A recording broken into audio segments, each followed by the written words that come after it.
Hello, I'd like to share with you my final project for CS147, which is GPU. I'm doing dynamic programming on GPUs, and specifically working with DNA sequence alignment. DNA sequence alignment is very similar to edit distance, which is a very famous dynamic programming algorithm. Just a brief overview, we're given two strings, and we want to find the optimal distance between the two. So how can we delete, substitute, and insert characters within the two strings such that we can make them match? For this specific example, monkey and money, I'm filling out this dynamic programming table, and I score all these different moves, and I can find a traceback that looks kind of like this. Using the traceback, I can see that monkey and money are written like this. So if I'm looking at it, all these characters match, and which is an optimal alignment. So that's what we're looking for. For my algorithm, I'm making there's different ways to score them. So basically, if there's a match, for example, like M&M match, when you go across like this, let's say my match is 5, I can increase my previous score by 5.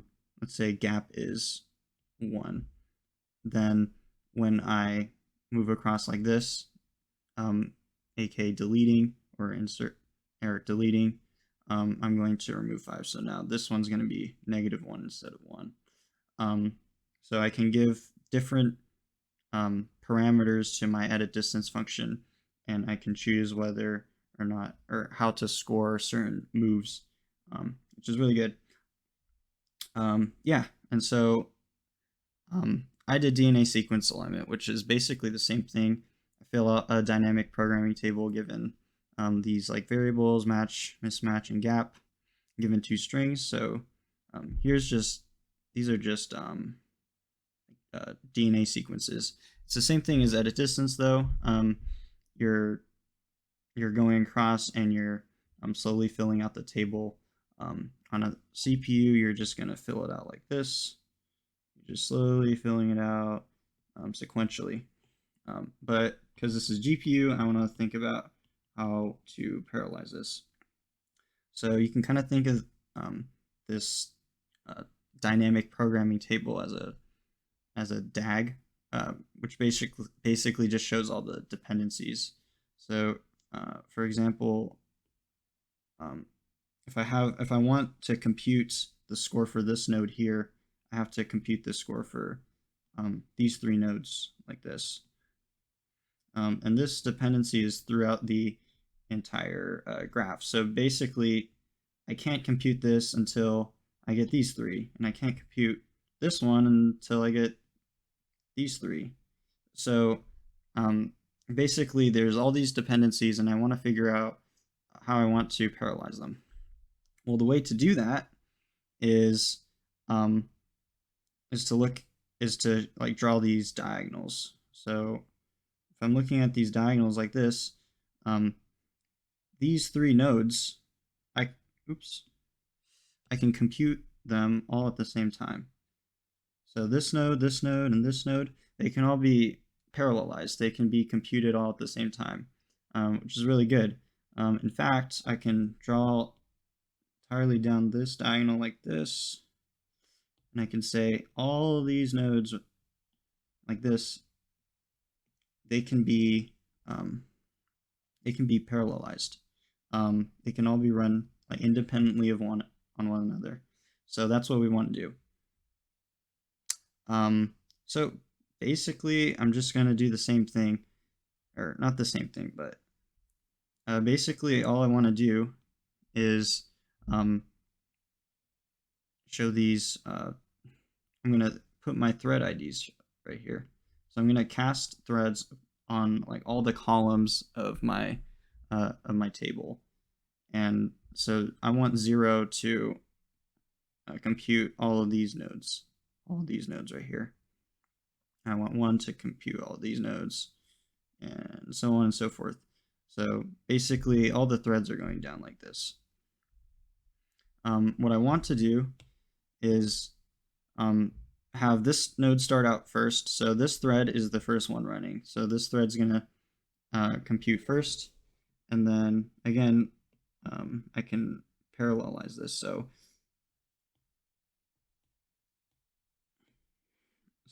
thread 0 can compute this first one, and then on the second iteration, I can have thread 1 and thread 0 compute these two nodes like this. And so, like, for example, this line right here, thread 3, 2, 1, and 0 are all computing in parallel. It's easy to kind of code this. This thread right here, it waits 0, and this thread waits 1, and this thread waits 2. All right, so you just need to grab the thread ID and then tell it to wait for however many iterations. In fact, we run for, if this is n, we run for 2n. So that's a good speed up. So instead of going sequentially and doing like this n squared motion, now we're doing 2 times n, which is a pretty quick speed up. We also want to think about like our memory management. So for now, I'm going to assume that I can fit this entire table in shared memory. And if I do that, I can launch one block with a bunch of threads, and I can compute them all like really quickly together. So I did that, and let me show you the code.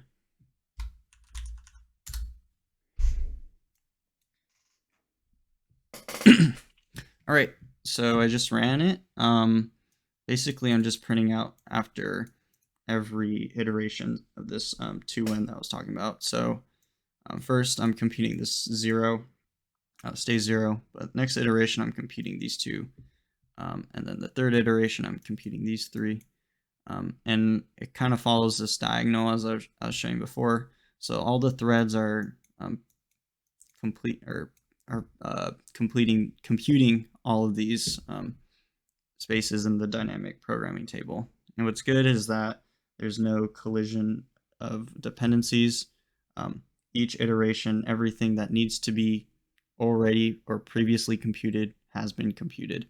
So I can fill up the table like pretty easily, and then when I'm done, I see that my score is -6, and I can print out the alignment, and here's the program time. So for now, the CPU is a lot faster than the GPU, and that's just because there is no the length is very small, and we still have to like transfer our memory to global memory.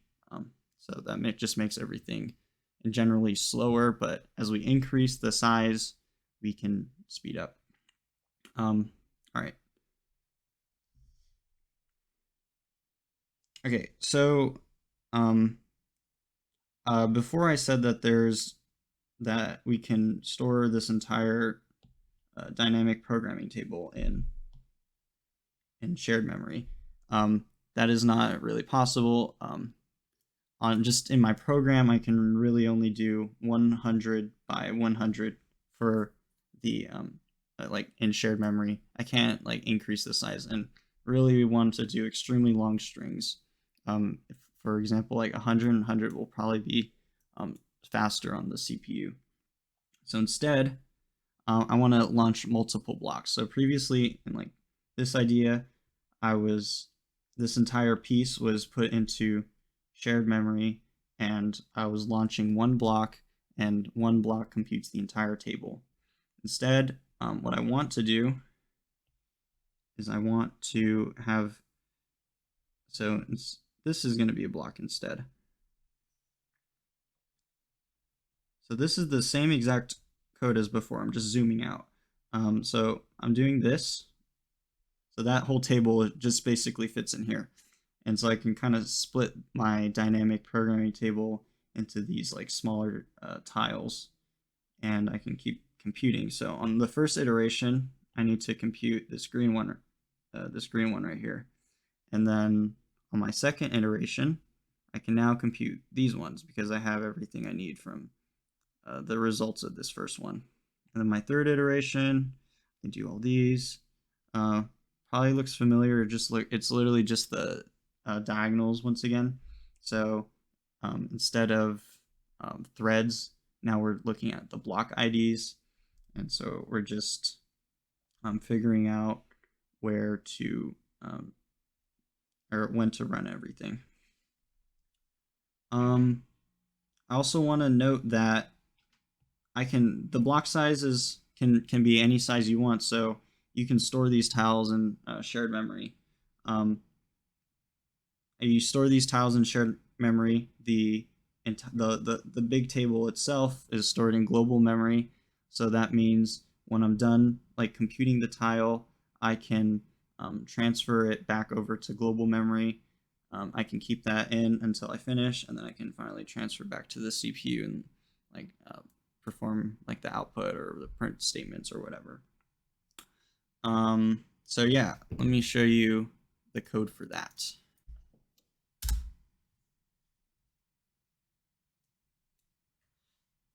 All right, so here's the output for this larger input. Here's the input right here. So it's a little bit bigger, but the main thing I want to show you with this is how the table gets filled out. So I'm just printing out the table every time it finishes launching, or a kernel process finishes.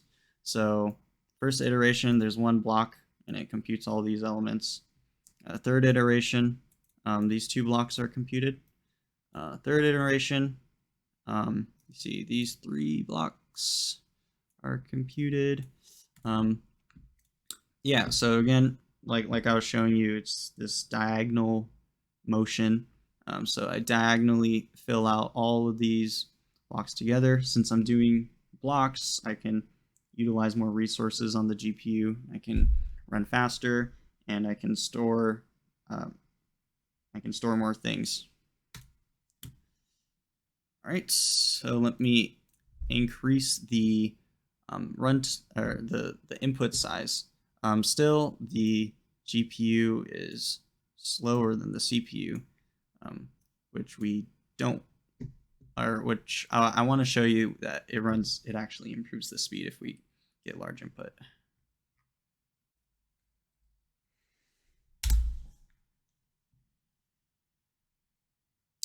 All right, so the GPU just finished running. It took 0.6 seconds. It's a pretty large input. So yeah, here's the alignment. Probably doesn't mean much, but there it is. Here's my scores. Yeah, the CPU probably finished running now. Yeah, so GPU took 0.6 seconds and the CPU took 6 seconds. So that means that the GPU is about 10 times faster on specifically on a length of 30,000 and 46,000 for my strings. I'm using a block size of 64, so it depends on the hardware and like the block size, how much speed up you'll get. I'm using the school servers, which has a 2080 Ti, I believe. So yeah, that's all I wanted to show you. Thanks for listening.